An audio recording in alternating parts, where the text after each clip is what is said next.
Dear Google, not too long ago, I was one of your biggest supporters. When people slagged the Pixel 3 XL, I was there to tell people how much I loved it. Same with the 4 XL. People found everything wrong with that device, but not me. I found everything right with it. But then something changed. You weren't making as big a splash in the flagship realm, so you tried your hand at the budget game. And boy, did you succeed. The Pixel 3a and 4a were fantastic value phones, and they were very easy to recommend. So you thought, let's scrap the flagship game altogether and try for the mid-range instead. And see, that's where you lost me. And it wasn't just with the hardware side of things either, but there's also been changes to your software lately that I just can't get on board with. You see, I used to love the Pixel software, and I was convinced that it was truly the best version of Android that existed. Not anymore. But I'm not one to just sit in the corner, make some complaints, and leave it at that. No. So I'm here to present you with 10 suggestions that I think you should implement. If you make these 10 changes, then I think it will truly make the Pixel lineup of phones the absolute best that Android has to offer. You ready, Google? Let's do it. All right, let's start easy and work our way up from there, yeah? And so the first is software related. Now, a few years ago, the big difference between Android and iOS really boiled down to the fact that Android was much more customizable. And people lapped that up, including me. We were installing third-party launchers, icon packs and widget packs, and customizing our home screens till kingdom come.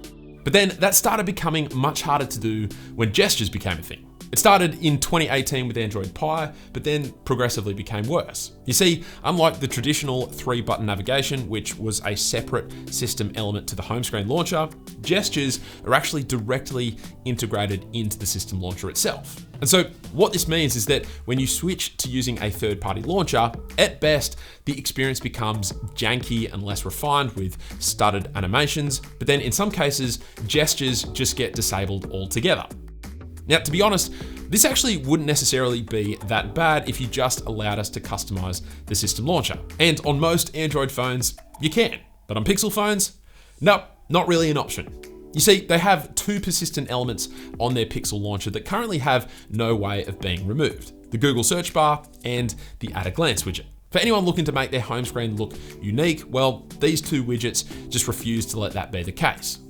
Now, there are rumors that Google might allow users to disable the At a Glance widget in an upcoming update, which is great, but Google, please don't leave us hanging. Let us also disable the search bar as well. And while we're at it, give us icon theming support and more desktop grid sizes. But at the very least, let us remove everything from the Pixel launcher's home screen so that we can at least use widget packs to make it look how we want to. Or just let third-party launcher developers tap into the API for gestural navigation so that using a third-party launcher can feel just as seamless as the stock home screen launcher once more. But either way, please keep those of us who like customizing our phones in mind, because there's a lot of us.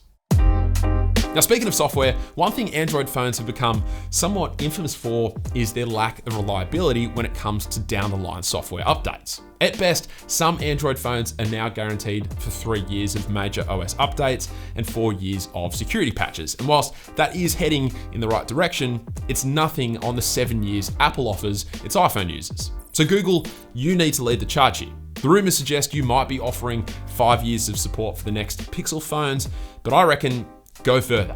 Set the example here and match Apple. 7 years of guaranteed software updates would be amazing, and we're not asking you to force other manufacturers to do the same, but if you really want to be the iPhone of the Android world, well, give us 7 years of software updates. And then battery life. Pixel phones have never been known for their battery life. Actually, they have been known for their poor battery life, particularly out of the box. So fix that.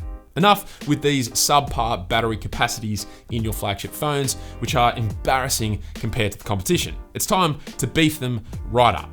But not only that, it's time to improve your fast charging technology as well. I'm not saying you need to match the Xiaomis and OnePluses of the world, but 18 watts of fast charging, are you kidding me? Let's get that up to 50 for wired, 30 for wireless, and call it a day.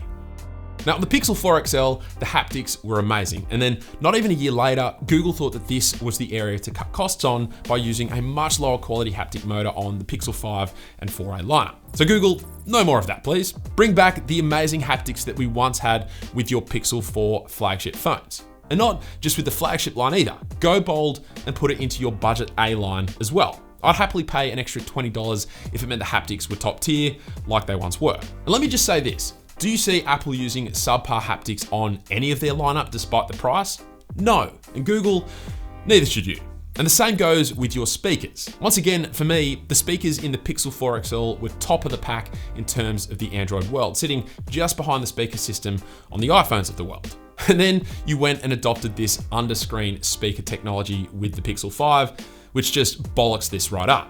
Come on, Google, you gotta find a way. I'm not saying this one will be easy, what with the edge-to-edge displays everyone's expected to put on every phone these days, but you're Google, damn it. You gotta return the Pixel speakers back to their former glory. Now, speaking of displays, a few quick notes here. Firstly, no more 60 Hz, please. Not even on your budget range. Give the A-line 90 Hz panels going forward and 120 Hz panels on the flagships, please. But more than that, you know it's finally time to put an A++ display on your flagship phone, and the one key way to achieve this is simple. Make them brighter. Now, I will commend you, your displays have gotten better and better over the years, and yet they've always been some of the dimmest at their max brightness settings, especially compared to other phones in similar price categories. And if you're worried about the hit to battery life, well, just remember, as discussed, you'll be putting in much beefier batteries into your phones, right? Okay, now this one might be controversial, but if you really want to go toe-to-toe with Apple, and in fact, perhaps even beat them, then you've got to bring back Face Unlock. When this feature came built into the Pixel 4 flagship lineup, everything about it was amazing except for one key factor. You didn't force apps to update to support it. This meant I could nearly never utilize this amazing biometric authentication to its full potential. Now, there's a couple of caveats to this request. Firstly, you gotta find a way for it to be under the display. None of this large notch or forehead business no more. And secondly, you've gotta keep a fingerprint sensor on board, preferably an under display one. That way, should apps continue to take their time updating and supporting the technology, we have a fallback. All right, number 8, design. You've kind of become a bit proud of your utilization of plastic lately, as seen in the Pixel 3a and the Pixel 4a and 4a 5G, and even with the Pixel 5 with that bio-resin coating, which, let's face it, just felt exactly like plastic. Now, I have no problems with you using plastic on your budget range lineup. That is a perfect way to cut costs, in my opinion. But on the flagship lineup, no. And you know what? You've already developed, in my mind, the most premium finish on a phone ever, as seen on the Pixel 4 lineup. That matte glass finish not only looked super premium, but more importantly, it also felt amazingly high-end and premium in the hand. So it would be amazing if you just cut out this bio-resin nonsense and just go back to making phones that not only look high-end, but feel it as well. Now, second to last, and this is a biggie, but it's to do with your cameras. For photos, you really are still the king in terms of software optimization, but in terms of your hardware, you're well behind at this stage, still using sensors that are 4 years old in your latest Pixel 5. Now, the rumors do suggest that you'll finally be upgrading your sensors on your next lineup of flagships, so thank you if that does indeed prove to be true. But there's actually one other area that I think you might not yet be addressing, and that's video quality. For the longest time, Pixel phones have been known to have great pictures and yet not so great videos. And I guess that's because it's harder to use software trickery to make videos more impressive than originally captured. So hopefully the new sensors will help, but you've also got to do some heavy lifting on the software side of things too. 4K 60 should be the norm, not only with the main sensor, but also with the ultra wide, the telephoto, and the selfie camera as well.